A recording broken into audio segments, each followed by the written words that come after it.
जय जगन्नाथ पिला माने प्राय समस्त को लागे आम शरीर रे जो शिरा वो धमनी रहछंती माने भेन वो आर्टरी रहछंती एमाने समान। चलो आज ये कंफ्यूजन को दूर करबा। तो माने समस्त जानछ पिला माने आम शरीर रे केतेक रक्त वाहिनी नली रहछंती जो माने की रक्त को बोही बोही नहीं आम शरीर समस्त कोष मानक पाखरे पहुंचे थांती। से रक्त वाहिनी नली माने की शिरा धमनी और रक्त कोशिका नली। शिरा आम शरीर अंगारकाम्ल युक्त रक्त को माने दूषित रक्त को आम शरीर बोही नहीं हृदपिंड पाखरे पहुंचे थाए। ठीक सही परी हृदपिंड अम्लजान युक्त रक्त धमनी जरिया रे आम शरीर समस्त कोष मान पाखरे पहुंचे थाए। रक्त कोशिका नली कौन करे ना आमर शिरा और धमनी मध्य ब्रिज गठन करे।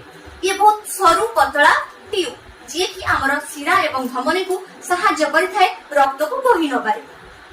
तो आमर जो शिरा नुहे के पिला माने शिरा रक्त वाहिनी नळीर रंग होई थाए ब्लू। ठीक से परी धमनी रक्त वाहिनी नळीर रंग होई थाए लाल।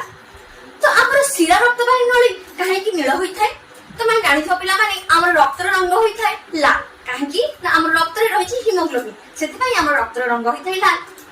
कार्बन डाइऑक्साइड जेतेबेले रक्त रे मिसना पिला माने ताहा डीपर रेड कलर रे परिणत हुई काहे कि सेदर सब आमर दूषित पदार्थ माने मिसिक रहिछंती।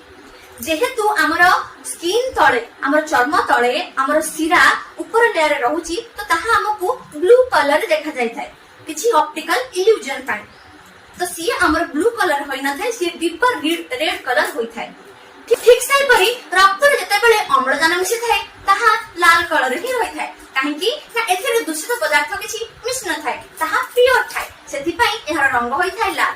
धमनी रक्त वाहिनी नळीर रंग होई थाए लाल जेहेतु ये आमर शुद्ध रही अछि बा प्योर रही अछि। ठीक सही परी आमर शिरा रक्त वाहिनी नळीर रंग होई थाए ब्लू काहे कि ना एथिरे आमर दूषित पदार्थ मिसिक रहिछि।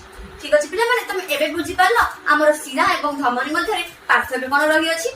तो एमिति नवा नवा वीडियो देखिया पे चाहूतले और चैनल को सब्सक्राइब करो। धन्यवाद।